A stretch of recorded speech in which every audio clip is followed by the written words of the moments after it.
Voltamos aí para o nosso módulo de sexologia forense e agora nós vamos falar sobre o que? Obstetrícia forense. Vamos continuar a nossa aula. Nesse módulo, né, nós vamos ver aí sobre fecundação. E o que é a fecundação? A fecundação é a união do óvulo, que é a macrogameta feminina produzida pelo ovário, com o espermatozoide, que é a microgameta produzida aí nas glândulas testiculares do homem, formando o zigoto. E essa fecundação ela pode se dar por algumas formas, além da conjunção carnal. Ela pode acontecer via fertilização in vitro. Já ouviram falar lá os bebês né, as pessoas falam no senso comum, bebês que são feitos em laboratório, né? Então o que acontece? Pego aí, né, o espermatozoide se une, fecunda-se um óvulo que foi preparado, o espermatozoide também foi preparado, foram selecionados. Aí a fecundação fora do corpo da mulher, esse óvulo fecundado, ele é depositado no corpo da mulher para que se possa, né, se prender à parede do útero. Também há uma outra forma de se fazer a fecundação, de ocorrer a fecundação, os meios artificiais, que é a inseminação artificial.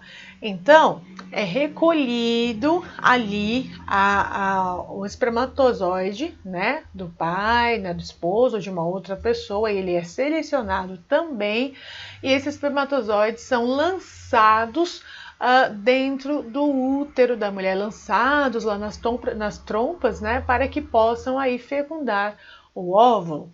Aí esse processo é para facilitar a fecundação. E esse processo artificial, os espermatozoides, eles podem ser homólogos ou heterólogos. O que significa isso, professora? O homólogo, ele é do próprio parceiro. No caso dos casais, né, a pessoa que tem um parceiro fixo é do próprio parceiro. Então, o espermatozoide do parceiro que vai ser ali trabalhado, cuidado, selecionado para esse processo. Ou pode ser de uma outra pessoa, então é o heterólogo. Pode ser de uma outra pessoa, mas quando é escolhido o espermatozoide de uma outra pessoa e, né, essa mulher que vai ser, né, que vai passar pelo processo, ela é casada, é necessário, ela vive uma relação, né,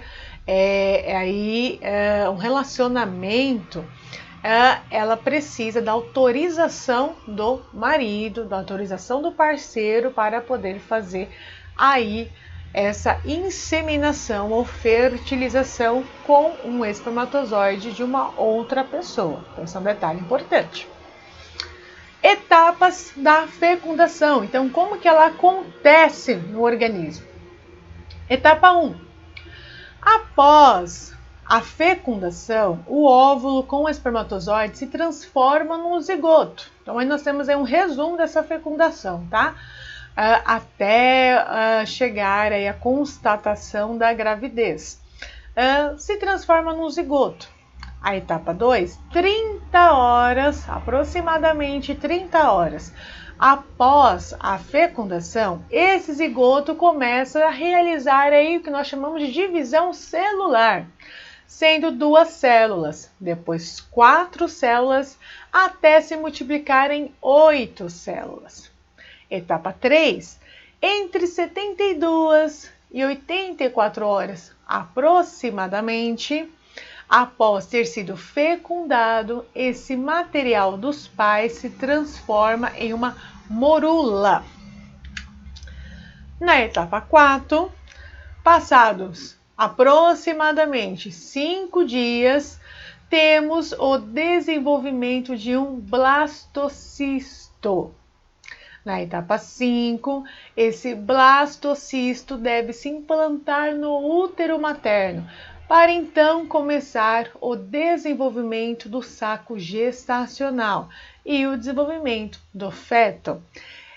Cada etapa dessa, lá no nosso curso, de capacitação, né, em o nosso curso de extensão em sexologia forense está bem detalhadinho com as imagens de cada fase, né?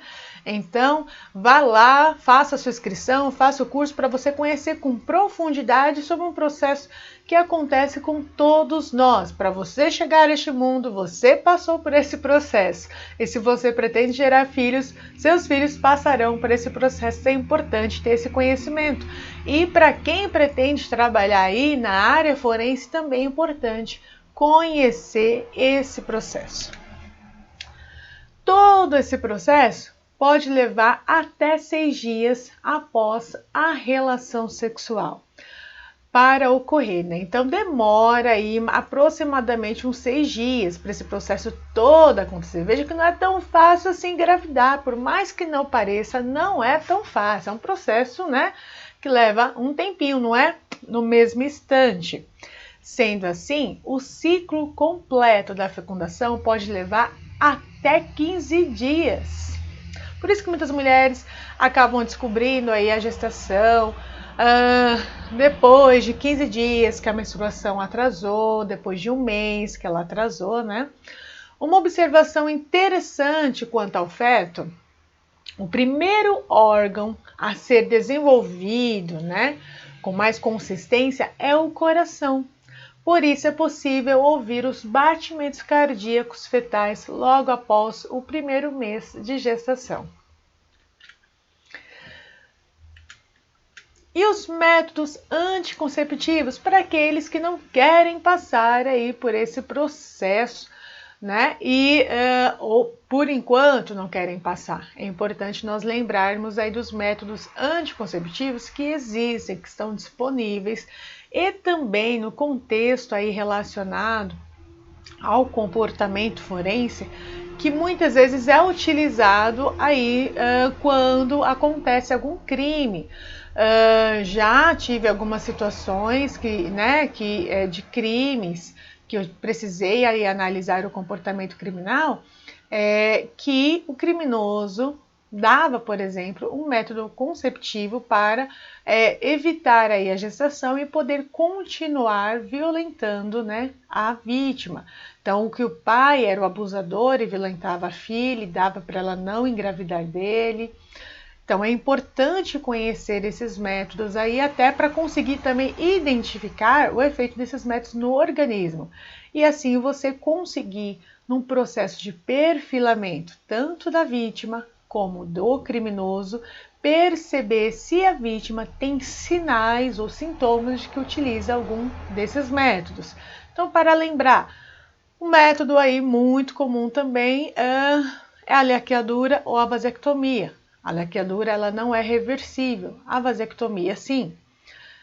Os químicos espermicida, hormonais, então é o que é mais utilizado, anticoncepcional oral. Nós temos também os injetáveis, mas os orais são os mais utilizados. Nessa questão relacionada aí à violência, estupro, né, abuso sexual, é muito utilizado a pílula do dia seguinte. Temos os métodos mecânicos, diafragma, dispositivo intrauterino, o DIU e o preservativo. Temos também os métodos naturais, coito interrompido, a tabelinha, que nem sempre, dependendo aí do fluxo da mulher, ela não é tão segura, porque mulheres que têm um fluxo irregular, ela também tem ovulação irregular. Às vezes ela pode passar meses sem ovular e pode ovular mais de uma vez no mês. Então é importante sempre acompanhamento do ginecologista, né? Se você escolher esse método. E o método Billings, que ele trabalha, é muito parecido com a tabelinha, mas o Billings, o foco principal dele é a secreção vaginal. Então, acompanhar aí a ovulação através da secreção vaginal.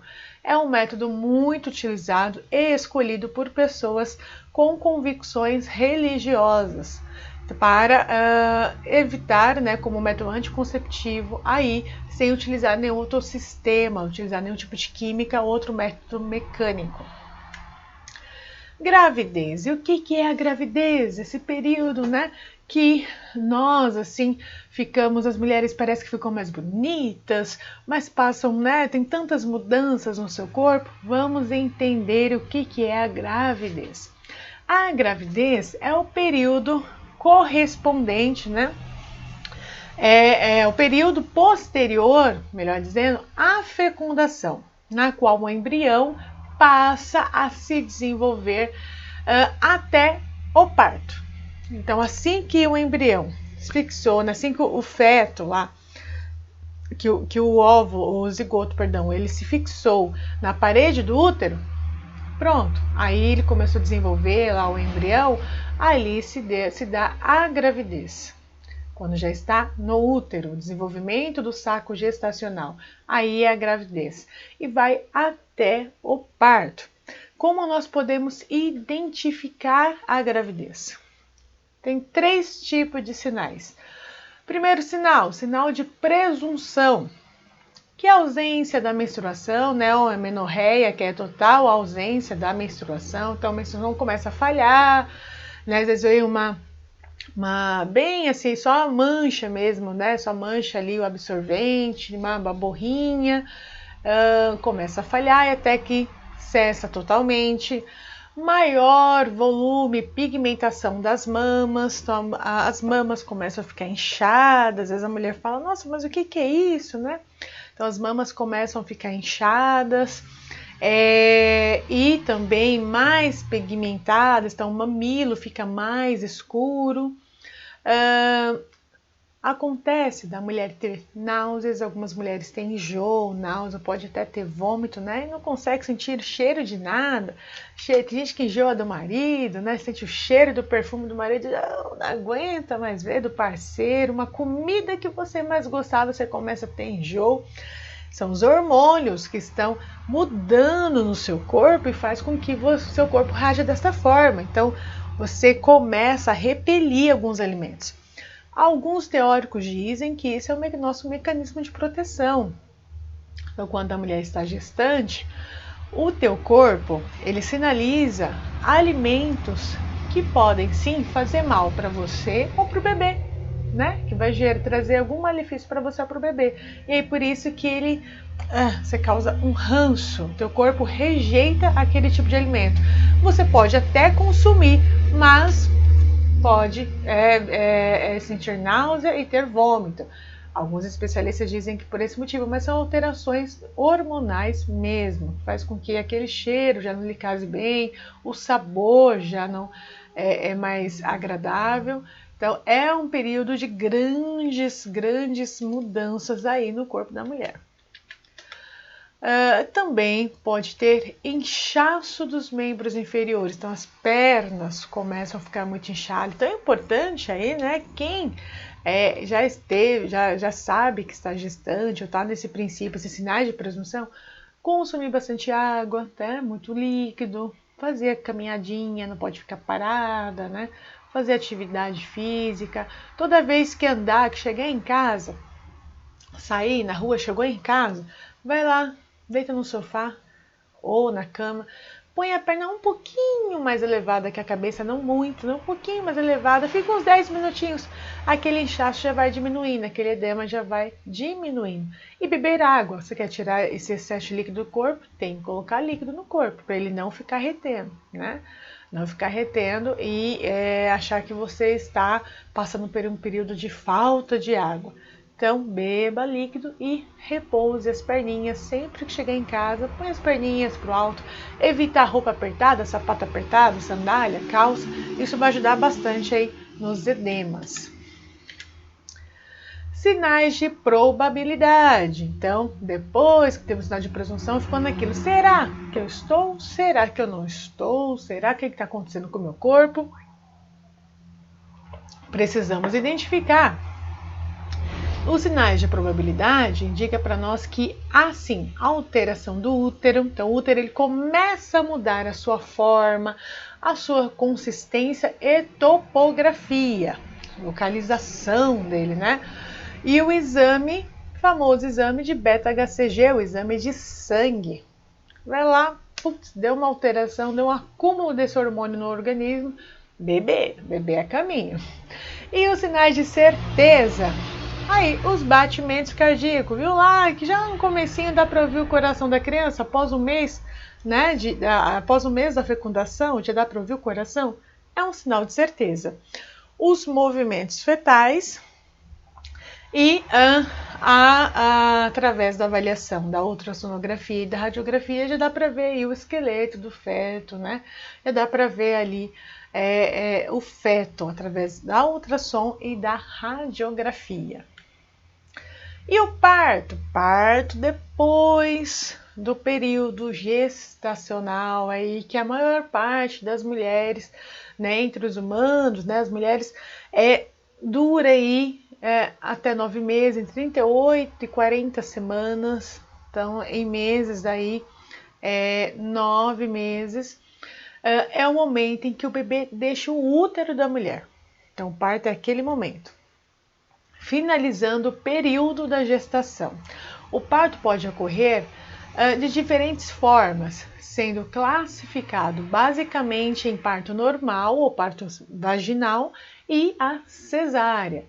Todo o processo para o nascimento da criança é chamado de trabalho de parto. Então, já antes do bebê nascer, né, inicia-se o trabalho de parto. Quando a mulher começa a ter contrações, dilatação do colo do útero, a partir de 3 centímetros até 10, né? 10 já tá anunciando o parto, e já indica aí o trabalho de parto. Então, o corpo da mulher está se preparando para aquela criança nascer.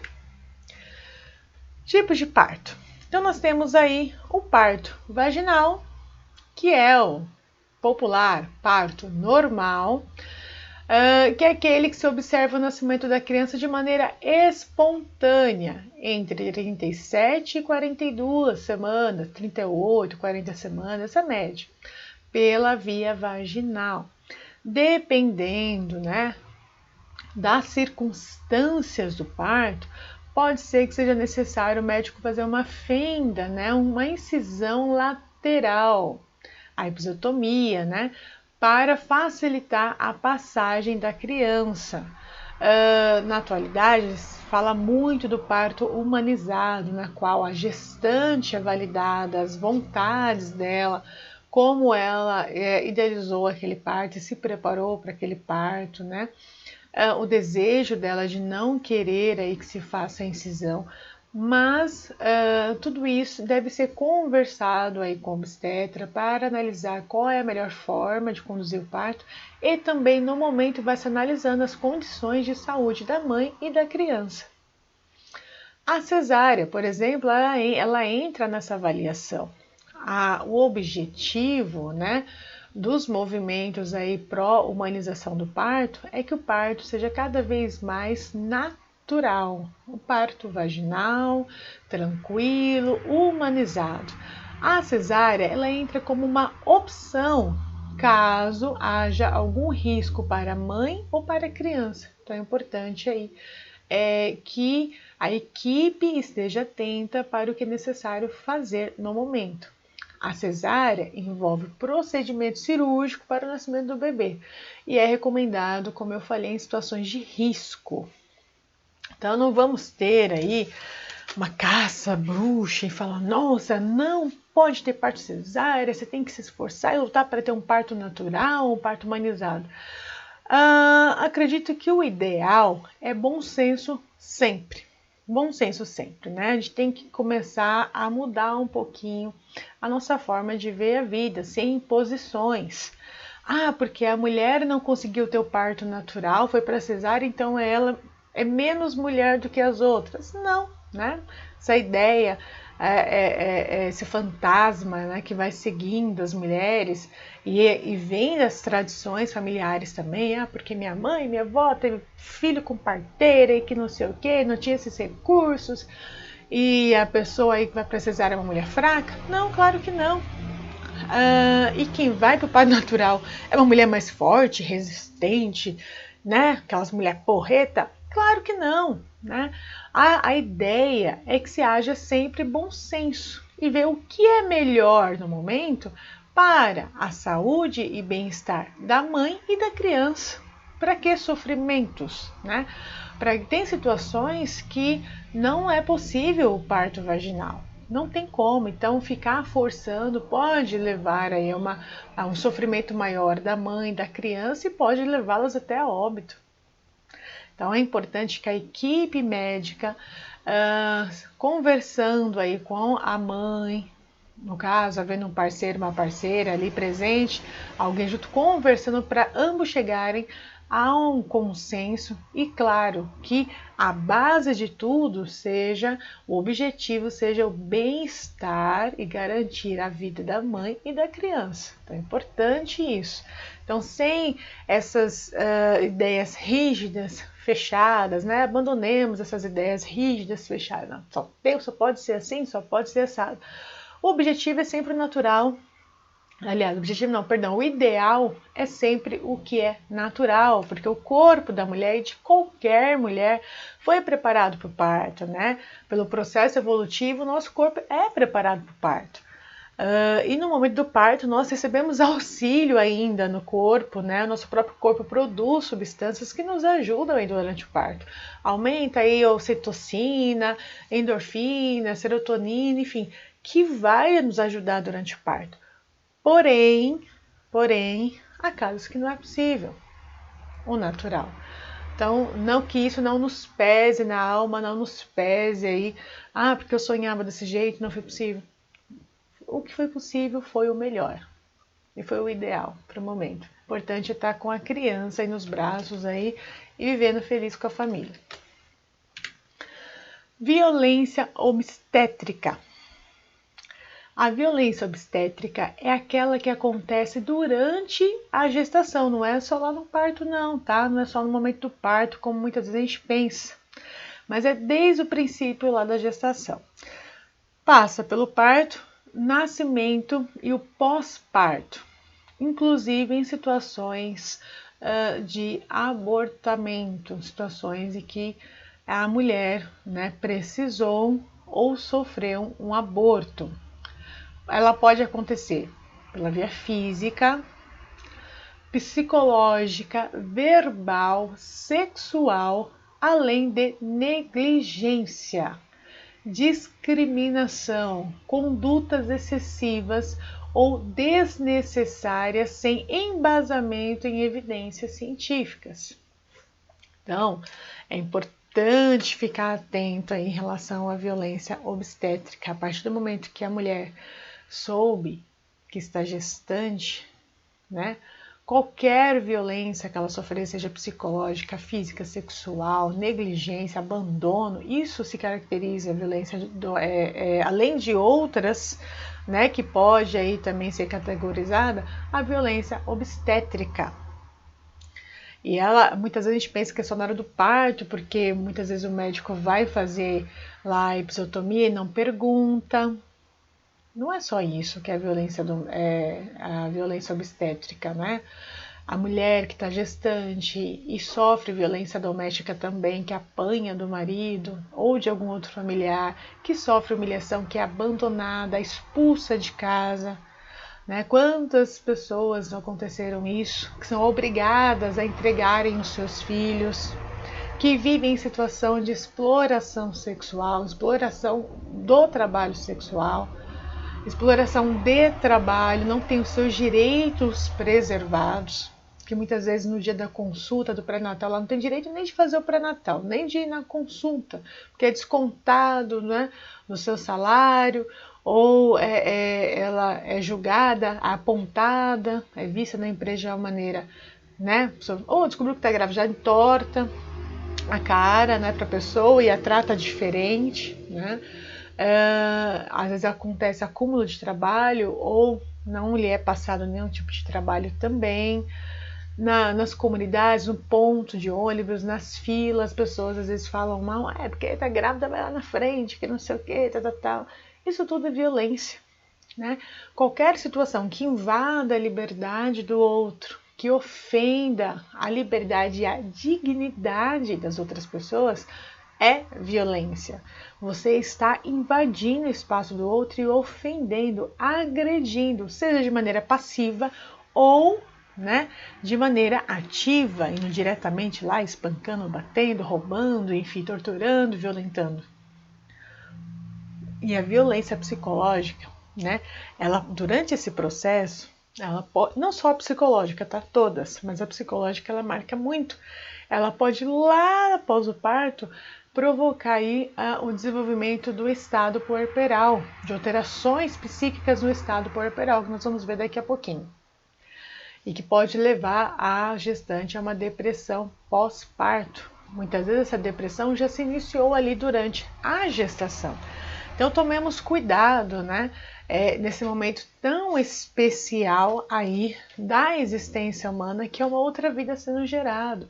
E não é só o bebê que é o importante, a mulher é importante, ela que está gestando. Uma outra coisa que é importante nós salientarmos, quando o bebê nasce. É um momento muito difícil para a mulher, né? Mudanças do corpo, mudanças hormonais, a cabeça, 1000 pensamentos. Ela se olha, muitas vezes não se identifica fisicamente, não se identifica. Às vezes a gravidez veio de supetão, foi uma coisa planejada, esperada, né? Ou que em algum momento da vida ela tenha desejado e ela está tentando lidar com tudo isso. As pessoas vão visitar o bebê, só vai bebezinho, esquece da mulher, de saber como que ela está, como está sendo esse período para ela, porque ela deixa de ser mulher e passa a ser mãe. É a mãe e o centro é o bebê. Claro que é lindo, é maravilhoso ter uma nova vida, mas aquela que já existia também é importante e precisa ser cuidado. Puerpério. O puerpério é o período que se estende do parto até a volta do organismo materno ao estado anterior à gravidez. Então, esse período leva-se mais tempo, né? Aproximadamente aí 1 ano, porque ele compreende esse processo aí de retorno ao estado anterior à gravidez. Então, do corpo se adaptar, né? Os órgãos voltarem para os seus devidos lugares, o corpo se estabilizar novamente. Todas aquelas alterações hormonais se estabilizarem. E é um período muito crítico, delicado, porque além da mulher estar passando por essas alterações, no corpo dela, na mente, no ambiente dela, né? Muitas ainda durante o estado puerperal, durante o puerpério, voltam a trabalhar. Então elas ficam afastadas depois, afastadas do trabalho, depois que tem filho, aí aproximadamente de 4 a 6 meses, ainda voltam para o trabalho, estando no puerpério, então tem que se adaptar aquela rotina, ficar longe da criança. Ela tem a criança para se preocupar, né? A vida que está acontecendo e a criança que está ali, né? Observar, se adaptar, principalmente as mães de primeira viagem, né? Se adaptar com essa nova realidade e durante a vida toda vai ser a realidade da vida dela mais forte, que é ser mãe, né? Estar ali lidando com aquele serzinho que ela precisa conhecer como funciona, conhecer quem é. Então são muitas mudanças e é um estado importante que a mulher precisa de auxílio, ela precisa de cuidado e atenção. O estado puerperal é um estado psicológico, é uma mudança psicológica, uma alteração, né, psíquica que pode ser que aconteça durante esse período do puerpério. Ele inicia no pós-parto, né? E a mãe pode ser que ela apresente prejuízos emocionais, prejuízos psíquicos nesse período. Então ela pode aí desenvolver depressão pós-parto, pode desenvolver aí ansiedade, né? Ansiedade generalizada ou específica também, e outras síndromes psíquicas, psicológicas e psiquiátricas. Então é importante ficar atento com o comportamento da mãe também. Esse estado puerperal, ele pode surgir por diversos motivos. Um deles eu até já citei aqui. Muitas vezes a mulher ela não desejava aquela gestação é fruto de uma violência sexual, de um estupro, por exemplo. Ela foi abandonada pelo pai, questionada até sobre a paternidade em relação à honra dela, né? Se ela ainda, né, usado até esse termo, a questão da moral dela, foi uma gravidez muito sofrida, questões nutricionais, infelizmente, também, né? E alguns estados psíquicos que já existiam antes da gestação. Então, pessoas que já eram acometidas por transtornos psíquicos, por exemplo, transtorno do afeto, né? Ou transtorno afetivo bipolar, esquizofrenia, a própria depressão, transtorno depressivo, transtorno de ansiedade generalizada. Essas pessoas são mais propensas, não significa que todo mundo que tem um transtorno assim desenvolva, não, passa tranquilamente. Porque para passar por esse período tranquilamente, se essa pessoa tiver uma boa rede de ajuda, que é o que a gente fala sempre, né, uma boa rede de ajuda, ali que ela se sinta acolhida, passa muito bem. E muitas vezes a pessoa não teve até uma gestação bacana, não teve problema nenhum nesse processo, mas não se sentiu acolhida ali no pós-parto e desenvolve o estado puerperal. Então, depende muito do ambiente também, não é só as questões psíquicas que a pessoa já tem, né? As questões genéticas, mas o ambiente também ele vai ser determinante aí nesse processo para ver o estado puerperal ou não. Então, para entendermos bem, né? Ele é um fenômeno que ocorre muitas mudanças, né, intensas, modificações intensas, físicas e psicológicas nas mulheres, em um curto espaço de tempo. Há uma súbita queda dos níveis hormonais e alterações bioquímicas no sistema nervoso central. Então não é só as mudanças, lembra? Questões psíquicas, as questões hormonais influenciam, então, porque a pessoa já está nesse processo de mudança, né? E o corpo está se adaptando, então tudo isso, dependendo como está sendo levado no organismo, pode desenvolver o estado puerperal. A disfunção ocorre no eixo, do ponto de vista aí metabólico, hipotálamo, hipófise ovariano, e promove estímulos psíquicos com subsequente alteração emocional. Pode ser desencadeado por gestações indesejadas, gestação conduzida em segredo ou não assistida, né, negligenciada, e parto em condições extremas, né? O fórceps, por exemplo, muitas mulheres desenvolveram o estado puerperal após o parto fórceps, partos, né, bem difíceis. E aí realmente é difícil ter resiliência após situações bem traumáticas aí em relação ao nascimento de uma criança. Sinais de parto recente em mulher viva ou morta. Como podemos saber se uma mulher já teve um filho ou não? Parto vaginal, por exemplo. Lembra lá do ímen, né?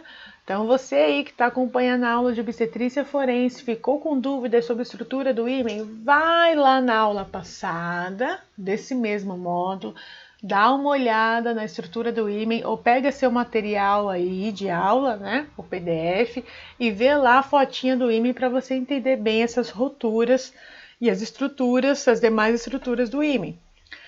Então, os sinais externos é possível ver roturas imenais e no períneo. Então, pequenos cortes no períneo. O períneo ali, aquele trecho entre a vagina, o espaço entre a vagina e o ânus. Sinais de episiotomia, que é a incisão lateral, aquele cortezinho que eu falei há pouco. O edema de vulva, que é o inchaço da vulva, a parte externa da vagina. Secreção sanguinolenta, secreção serossanguinolenta, né? Então, ali é uma secreção, né, com sangue junto. Ingurgitamento mamário, eliminação do colostro e involução do útero. Internamente, o que é possível ver? Edema, também o edema na vagina, o inchaço, as roturas também na vagina, então cortinhos, né, na vagina, equimoses, né, que é como se fossem hematomas na vagina, na mucosa da vagina, e a presença de coálogos. O útero gravítico, né, que essa alteração da topografia, da forma do útero ainda está alterado, e o colo uterino globoso. E quando a mulher já teve um filho há muito tempo, como é que nós podemos saber? Sinais antigos da mulher viva ou morta. É importante esses sinais, principalmente para você que quer trabalhar com perícia, quer ir fazer o concurso aí para medicina legal, gravar bem, porque a gente não só analisa nas mulheres vivas, as mulheres mortas também. Sinais externos. Rotura imenal, então a rotura ali ela já está cicatrizada, não está com edema nem nada, mas tem a rotura em fórmula de tubérculo, né? Então são os vestígios, né? Os retalhos do ímen que tem ali. A alteração do colo uterino, sinais de episiotomia já cicatrizada, então aquela incisão lateral já cicatrizada, cicatrizes na região do períneo e pigmentação dos mamilos e da linha alba, que é aquela linha, né, mais escurinha que vem do abdômen até perto do monte pubis. Nós temos aí a foto de um ímen pós-parto, então tem só os retalhos do ímen e o orifício, o ósseo um pouco maior. E o aborto, né? O aborto também que é objeto de estudo da sexologia forense, na subdivisão da obstetrícia forense. Lembra lá no início do módulo que eu falei que do módulo de sexologia forense, a aula passada, que a sexologia forense, ela visa garantir a liberdade sexual, né? A liberdade e respeita a dignidade humana. Então é importante entender também quando uma mulher decide não continuar a gestação ou quando obrigam essa mulher a não continuar uma gestação.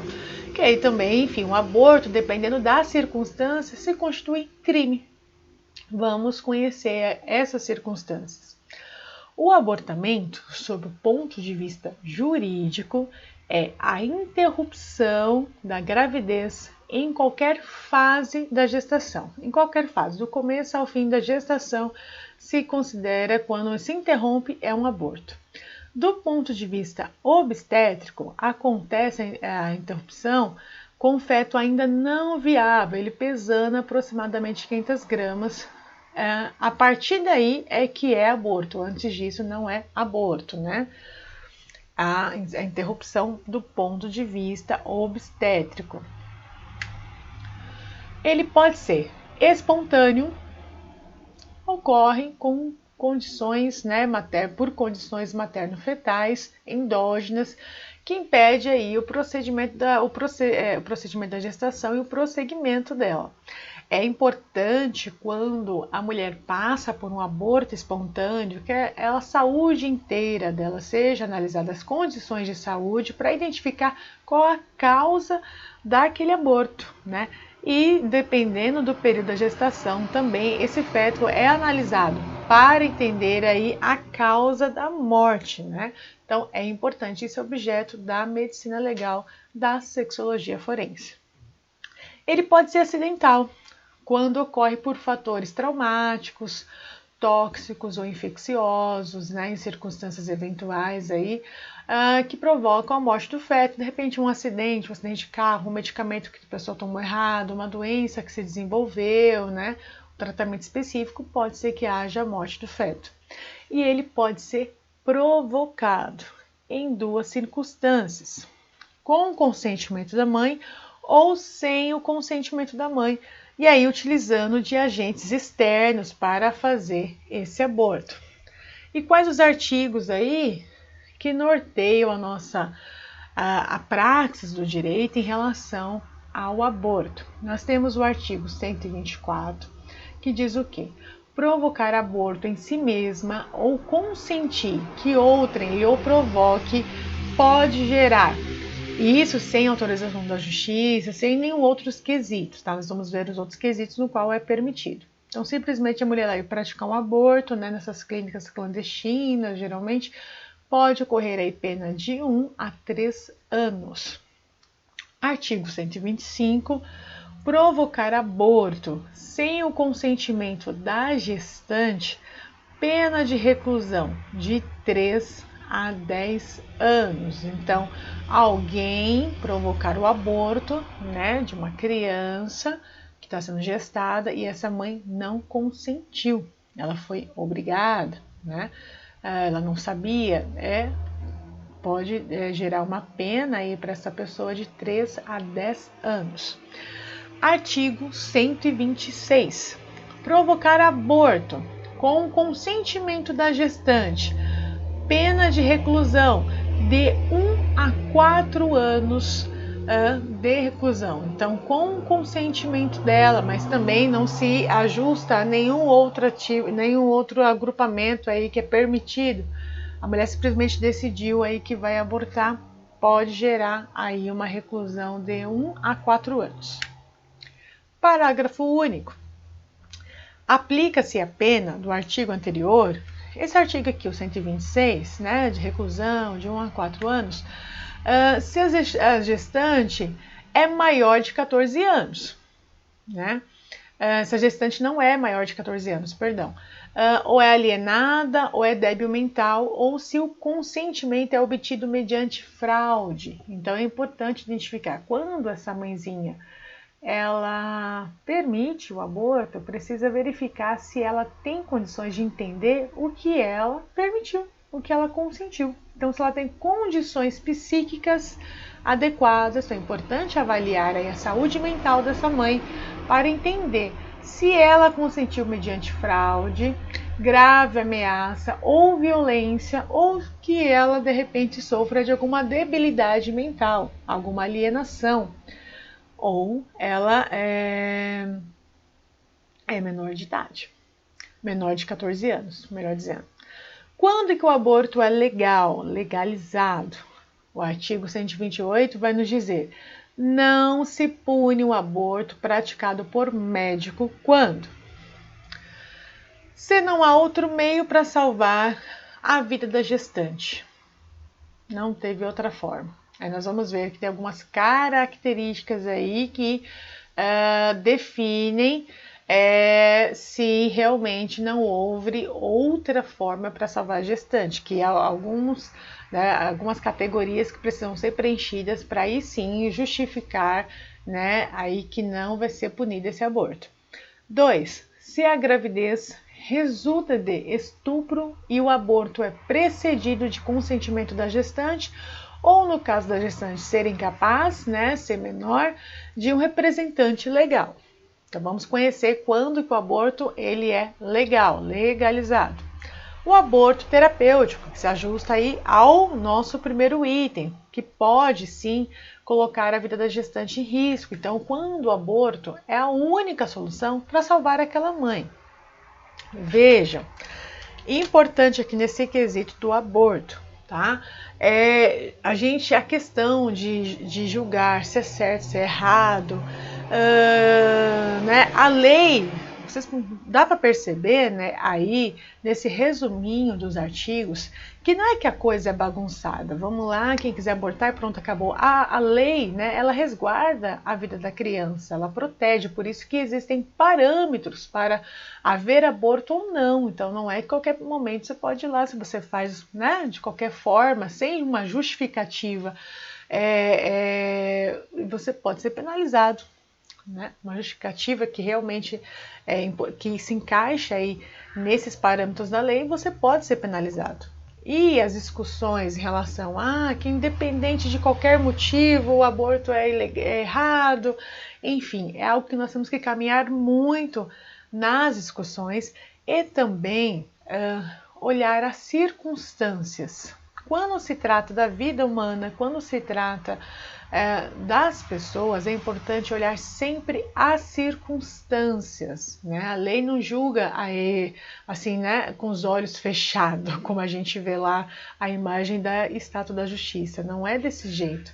Então é importante observar todas as circunstâncias, o contexto que aquela situação se desenvolveu. antes de nós julgarmos a moral da pessoa, o caráter da pessoa, porque ela cometeu ou não um aborto. Isso é importante, saber se colocar no lugar das outras pessoas também. E conseguir olhar a coisa além de nós mesmos, né? Além das nossas convicções, buscar entender do ponto de vista científico, do ponto de vista aí, científico aí, quando eu falo, é a medicina e o direito, o porquê se tomou aquela decisão, por que a lei ela entende assim, buscando a ouvir, né, e responder a todos os casos. O aborto terapêutico. O que é necessário para o aborto terapêutico acontecer? A avaliação de no mínimo 2 profissionais, 2 médicos que realmente falem, olha, se não abortar, a mãe está em risco. Ter a anuência ou consentimento esclarecido, assinado pela gestante ou familiar. Muitas vezes essa gestante pode estar, né, tem rebaixamento aí de consciência, de nível de consciência, estar em coma e não tem como ela mesma responder. Um familiar responsável, o pai, a mãe da gestante, que é o avô da criança, enfim, um responsável legal aí pela gestante nesse momento pode, né, assinar.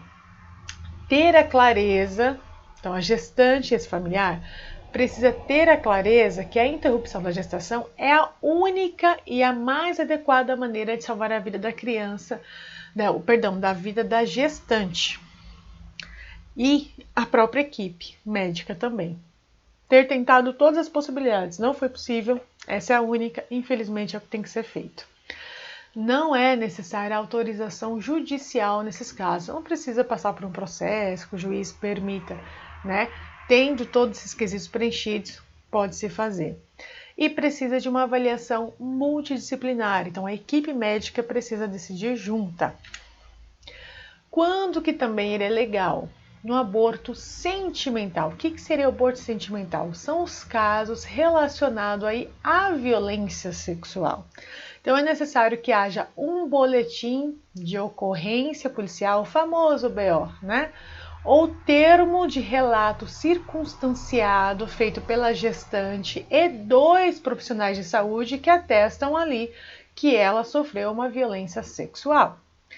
É necessário termo de autorização da gestante ou do responsável, no caso da gestante ser menor, então, por exemplo, uma criança que acaba adolescente, que acaba engravidando, então o responsável legal assina, né, para a ocorrência desse aborto, um termo de consentimento informado, a avaliação multidisciplinar, então a equipe também precisa avaliar, né, até o período que está essa gestação, para ver se é possível ou não fazer também. A gestação ela tem que estar até 20 semanas, a partir de 20 semanas já não pode mais fazer. E não é necessária a autorização judicial também. O aborto seletivo. O que seria o aborto seletivo? Então é necessário aí a solicitação da gestante à autoridade judicial. Então, nesse caso, sim, a gestante precisa pedir autorização judicial. Um consentimento informado, então essa autoridade vai, né, também dar o seu consentimento ou não, vai responder, né, e ela também. Um ou mais exames de ultrassom morfológico assinado por no mínimo aí 2 especialistas, indicando que aquele feto, infelizmente, não vai conseguir completar todo o desenvolvimento, ou após nascer vai, né, pode nascer já sem vida, ou pode vir à morte, entrar em estado de óbito assim que nascer. Relatório do médico assistente, normalmente aí também nesses exames, por exemplo, tipo de fetos que não teve todo o seu desenvolvimento físico ali, né? O embrião não está conseguindo se desenvolver, então é importante. Em caso de doença rara, precisa ter a cópia do artigo referente à doença, falando, né, do quão rara é essa doença e do quanto que a ciência andou em relação a essa doença ou não, o que é possível fazer ou não em relação a essa doença.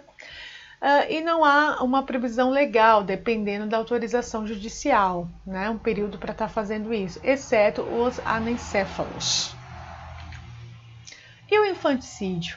O infanticídio ele tem relação lá com o estado puerperal, que também o infanticídio é objeto de estudo da obstetrícia forense, que faz parte da sexologia forense. Lembra que a aula passada eu falei, né, que a sexologia forense, ela preserva também em relação à obstetrícia todo o processo aí de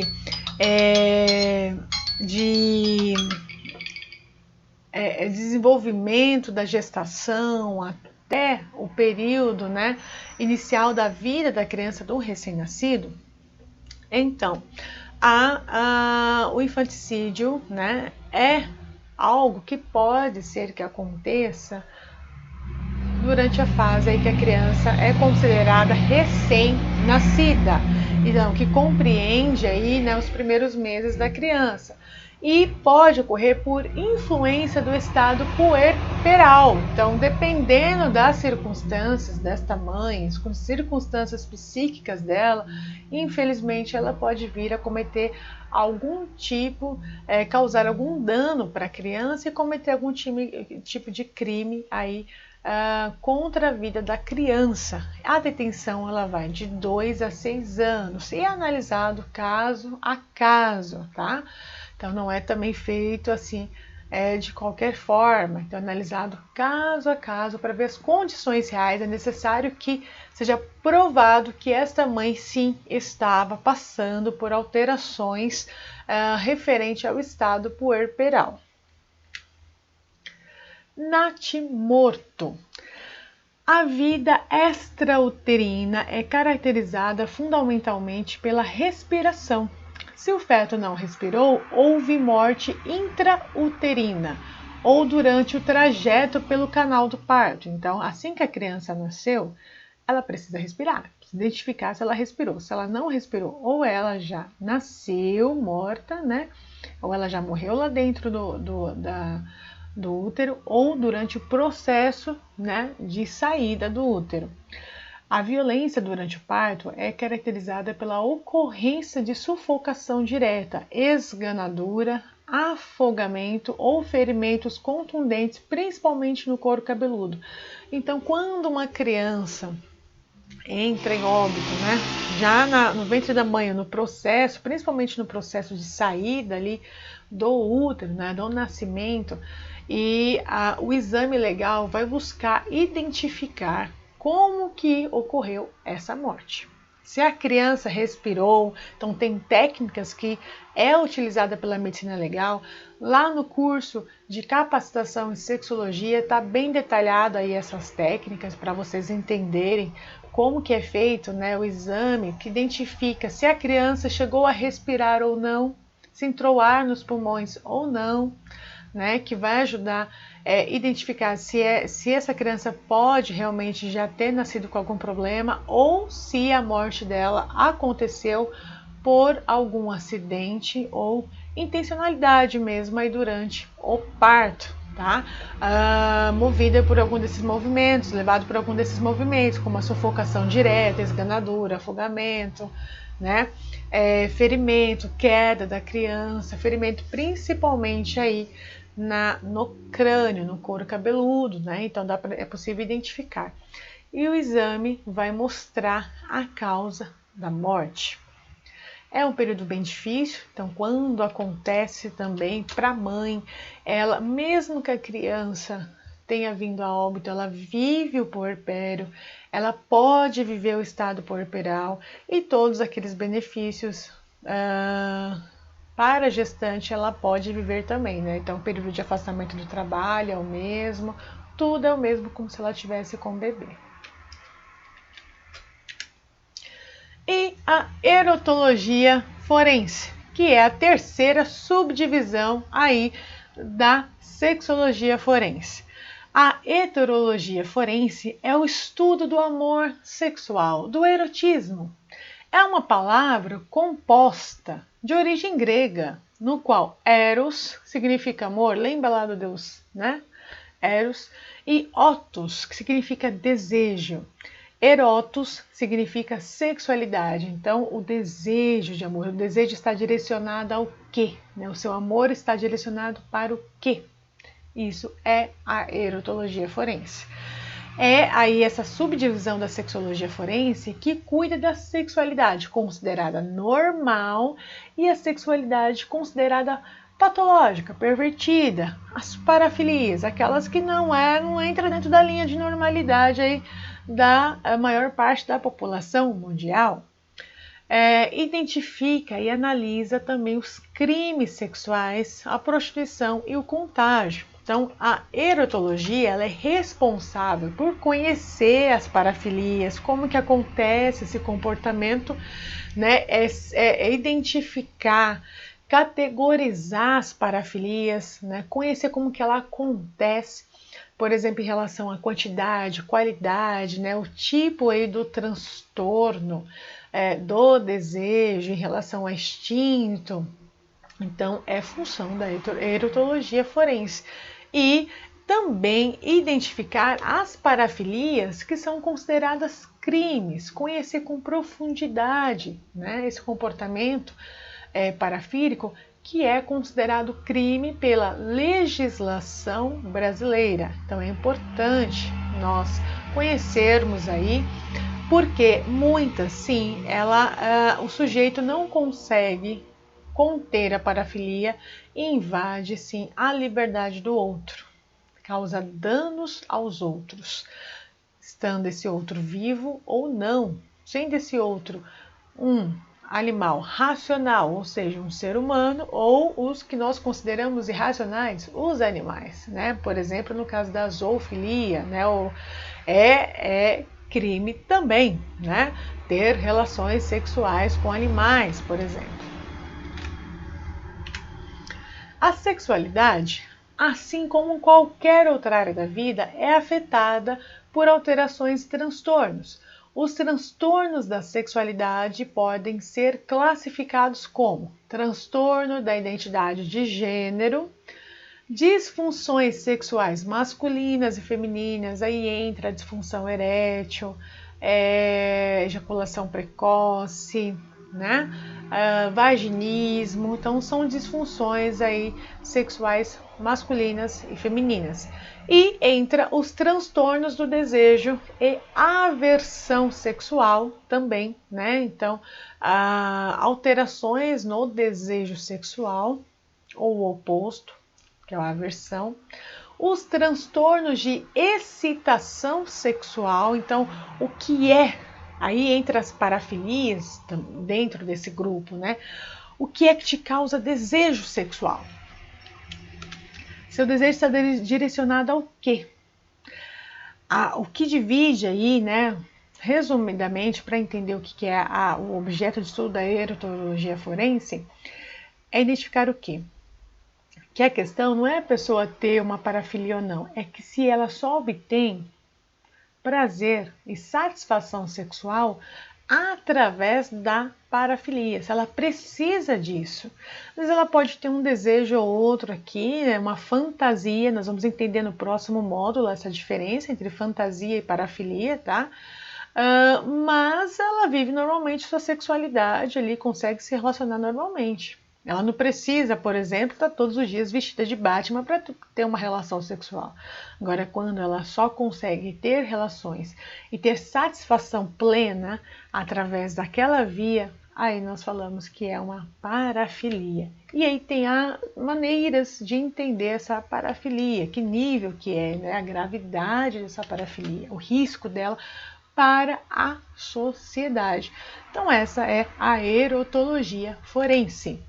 Eu gostaria muito de agradecer você que esteve comigo aqui nesse segundo módulo. Mais uma vez, vai lá, pega o material, lê o material, volta no vídeo, assiste quantas vezes você quiser. Lembrando que esse curso vai estar disponível por 1 ano, então você pode acessar a qualquer momento aí no seu computador, seu celular, seu tablet. E quanto mais você acessar, comentar aqui, nós vamos poder conversar, trocar ideias, conhecimento, tirar dúvidas, né? Participar aí dos fóruns ao vivo. É interessante, só enriquece o nosso conhecimento. E nós nos encontramos no próximo módulo, que nós vamos compreender aí a diferença de parafilia para fantasia sexual. Até mais!